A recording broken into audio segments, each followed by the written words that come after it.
అందరికీ నమస్కారం. ముఖ్యంగా ఈనాడు పత్రికా యాజమాన్యానికి, ఈనాడు పత్రికా విలేకరులకి నా యొక్క క్షమాపణలు.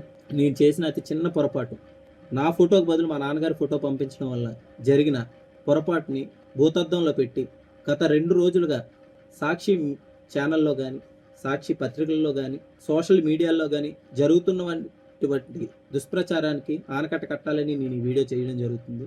ఈ రాష్ట్ర అభివృద్ధిని కానీ, ప్రజా శ్రేయస్సుని కానీ అడ్డుకునే ఏకైక పార్టీ వైసీపీ పార్టీ. ఈ పార్టీకి అనుకూలంగా పనిచేసే పత్రిక కానీ, మీడియా కానీ ఈరోజు దీన్ని అవకాశంగా తీసుకొని ఎంత చేయాలో అంత పెంట చేస్తుంది. కాబట్టి దీనికి వివరణ ఇవ్వాల్సిన బాధ్యత నాకు ఉంది. కాబట్టి ఈ పొరపాటు నా వలన జరిగింది కాబట్టి ఈ వివరణ ఇవ్వడం జరుగుతుంది. 2015 సమయంలో ఎయిర్పోర్ట్ నిర్మాణం కోసం భూములు ఇచ్చిన రైతుల్లో మా నాన్నగారు కూడా ముఖ్యులు. ఆ రోజు ప్రధాన పాత్ర అతనిది కూడా ఉంది. కాబట్టి ఆగస్టు 1వ తేదీ 2026 2 రోజుల క్రితం అల్లూరి సీతారామరాజు అంతర్జాతీయ విమానాశ్రయ ప్రారంభోత్సవానికి నేను వెళ్ళడం జరిగింది. ప్రారంభోత్సవం అనంతరం బయటికి రాగానే కొంతమంది మీడియా మిత్రులు భూమినిచ్చిన రైతుల అభిప్రాయాలను సేకరించడం జరుగుతుంది. అందులో భాగంగానే నా దగ్గర కూడా అభిప్రాయాన్ని తీసుకోవడం జరిగింది. అభిప్రాయ అనంతరం నేను నా ఫోటో బదులు మా నాన్నగారి ఫోటో ఇవ్వడం జరిగింది. మా నాన్నగారు చనిపోయారనే విషయం వాళ్ళకి చెప్పకపోవడం నాది అతిపెద్ద పొరపాటు.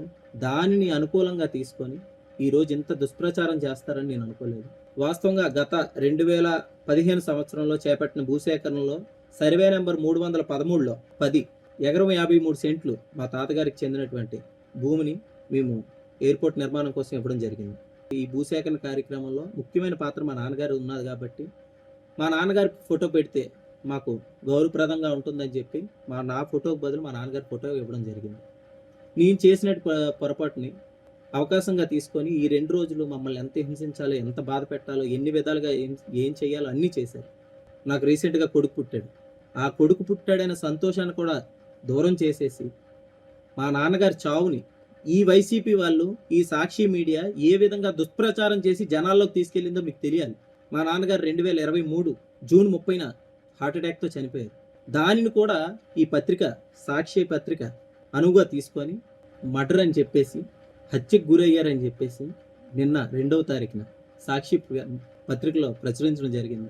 అది చూసిన తర్వాత నేను, నా కుటుంబ సభ్యులు కానీ, మా శ్రేయోభిలాషులు కానీ మానసికంగా ఎంత క్షోభ అనుభవించామో మాకు తెలుసు. కాబట్టి ఈ వైసీపీ చేసే దుష్ప్రచారాన్ని దయచేసి నమ్మొద్దు. నన్ను కానీ, నా కుటుంబాన్ని కానీ ఇంత క్షోభ పెట్టినందుకు, లేని అబద్ధపు దుష్ప్రచారాన్ని బయట పెట్టినందుకు గాను దీని మీద నేను ఎంతవరకైనా న్యాయ పోరాటం చేయడానికి సిద్ధంగా ఉన్నాను.